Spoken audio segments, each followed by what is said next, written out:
एक पेड़ पर रानी चिड़िया रहती थी। उसी पेड़ के पीछे एक पेड़ पर कालिया कौवा रहता था। कालिया बहुत कामचोर और सुस्त रहता था। पूरे दिन सोता रहता था। जब भूख लगती तो यहाँ वहाँ मांग के खा लेता था। वही रानी चिड़िया बहुत मेहनती थी। रानी चिड़िया के अंडों में से बच्चे निकलने वाले थे, इसलिए वह चिड़िया अपने बच्चों के लिए दाना जमा करती रहती थी। एक दिन चिड़िया ने सोचा, हाय, मेरा घोंसला तो बहुत कच्चा है और बरसात भी बहुत करीब है। अगर मैंने बरसात से पहले अपना घोंसला पक्का नहीं किया तो मेरे अंडे खराब हो जाएंगे। रानी चिड़िया बहुत मेहनत करती। आखिर एक महीने के बाद उस चिड़िया ने अपना एक पक्का घर तैयार कर लिया था और इस चिड़िया को बरसात की कोई चिंता नहीं थी। अब मैंने अपना घोंसला तैयार कर लिया है। अब मेरे बच्चे बारिश में नहीं भीगेंगे। वहीं दूसरी तरफ ये कामचोर कौवा की कोई फिक्र नहीं थी।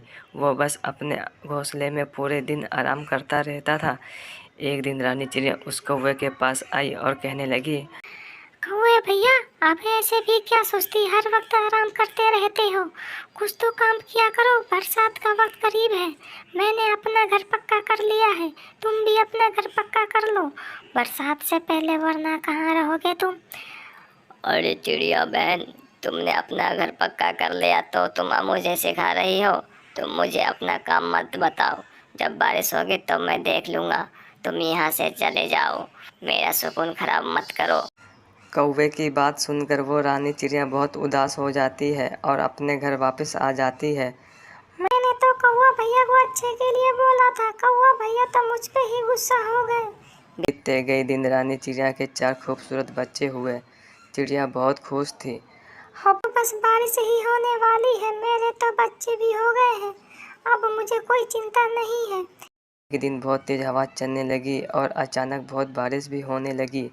चिड़िया की मेहनत रंग लाई। उसके घर में जरा से भी पानी नहीं आया। जब देखा दूसरी तरफ तो कालिया कौवे का घोंसला पानी से भर चुका था। कौवा भी पानी से भीग चुका था और कांपने लगा था। मेरा घोंसला पानी से भर चुका है, जब मैं क्या करूं? मुझे तो बहुत सर्दी भी लग रही है। अब मैं कहाँ जाऊं? एक काम करता हूँ, रानी चिड़िया के पास जाता हूँ। उसका घर पक्का है, कुछ दिन वहाँ रहता हूँ। कौवा चिड़िया के पास चला जाता है और कौवा चिड़िया का घर खटखटाता है और कहता है, अरे चिड़िया बहन, दरवाज़ा खोलो, मेरा घर पानी से भर गया है और मुझे बहुत सर्दी भी लग रही है, तो मुझे अपने घर में रख लो। चिड़िया फौरन अपने घर में बुला लेती है और कहती है, कौवा भैया, जब तक बारिश रुक नहीं जाती आप यहाँ रहो मेरे घर में। जब बारिश रुक जाती है तो दोनों मिलके आपका घोंसला बना लेंगे। अभी आप आराम कर। कौवा चिड़िया का घर देखकर हैरान हो जाता है और सोचता है, अरे वाह, ये तो चिड़िया बहन का घर तो बहुत अच्छा है और रानी चिड़िया बहन भी बहुत अच्छी है। कौवा चिड़िया के बिस्तर पर सो जाता है। यूं ही 3 दिन बाद बारिश रुक जाती है। हर तरफ परिंदों के चुहचुहाने की आवाज़ आने लगती है। चिड़िया कौवा के पास आ जाती है और कहती है, कौवा भैया, बुरा मत मानना, अब बारिश रुक गई है। कौवा बहुत परेशान हो जाता है और कहता है, बारिश रुक गई, चिड़िया के घर में बहुत मज़ा आ रहा है, कितना सुकून है। मगर ये तो चिड़िया मुझे अपना घर बनाने को कह रही है। कौवा बहाना बनाते हुए कहता है, अरे चिड़िया बहन, मुझे बारिश के पानी में भीग जाने से बुखार हो गया है। मेरे सर में बहुत दर्द है, मैं आज घोंसला नहीं बना सकता। मुझे माफ़ करना कौवा भैया, मुझे नहीं पता था कि आप बीमार हो। जब आप ठीक हो जाओगे तो आपके घोंसला को हम दोबारा बना लेंगे। ये चिड़िया तो बहुत बेवकूफ़ है, मैंने इससे कितना पागल बनाया है। अगले दिन चिड़िया कौवे के पास आती है और कहती है, कौवा भैया, मैं बाहर काम से जा रही हूँ, कुछ देर लगेगी, आप मेरे बच्चों का ध्यान रखना। तुम बिल्कुल भी चिंता मत करो चिड़िया बहन, मैं तुम्हारे बच्चों का अच्छे से ध्यान रखूँगा। कौवे की बात सुनकर चिड़िया चली जाती है और कौवा आराम से सो जाता है। चिड़िया के बच्चे खेल रहे होते हैं। बच्चे की आवाज़ सुनकर कौवे की नींद खराब हो जाती है अरे तुम सब आवाज बंद करो, मुझे नींद नहीं आ रही है। मुझे सोने दो, नहीं तो वरना तुम सबको चील बहन के हवाले कर दूंगा। चिड़िया के बच्चे बहुत डर जाते हैं। चिड़िया जब रात को कौवे के लिए तिनका जमा करके घर वापस आती है, ये देखती है उस कौवे ने उस घर का सारा दाना खा लिया होता है। चिड़िया ने कौवे को कुछ नहीं कहती और भूखी सो जाती है। अगले दिन चिड़िया कौवे का घोंसला तैयार कर देती है, कौवे के पास आती है और कहती है, कौवा भैया मेरे साथ आओ, मुझे तुम्हें कुछ दिखाना है। चिड़िया कौवे को उसके घोंसले के पास ले जाती है। कौवा भैया मैंने आपका घोंसला तैयार कर दिया है, अब आप अपने घोंसला में आराम से रह सकते हो।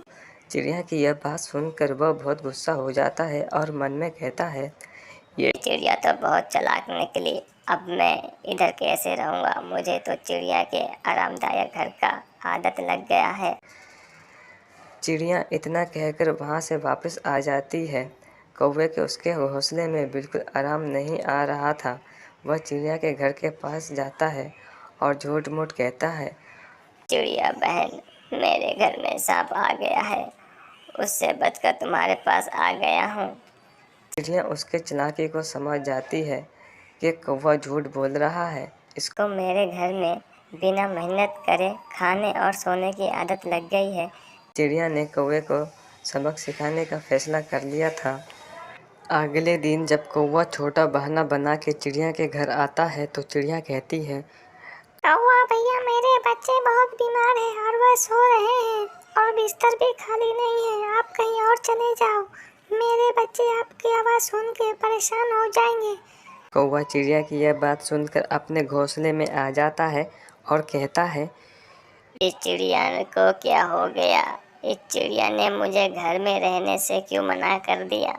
बहुत भूख भी लग रही है, मैं कहाँ से खाना खाऊं? कौवा बहुत भूखा होता है और उसको खाना ढूंढने में बहुत सुस्ती होती है। अगले दिन कौवा उस चिड़िया के घर के पास आता है, लेकिन वो चिड़िया कोई ना कोई बहाना बनाकर जाने को कह देती है। अब तो कौवा बहुत ही परेशान हो गया था, वह भूख के मारे बिलख रहा था। आखिर इस कौवा ने मेहनत करके दाना ढूंढ ही लिया और अपना पेट भरने लगा। चिड़िया यह देखकर बहुत खुश हुई। कौवा मेहनत करके उसने चिड़िया की तरह मजबूत घर बना लिया था और अपनी ज़िंदगी आराम से बसर करने लगा था।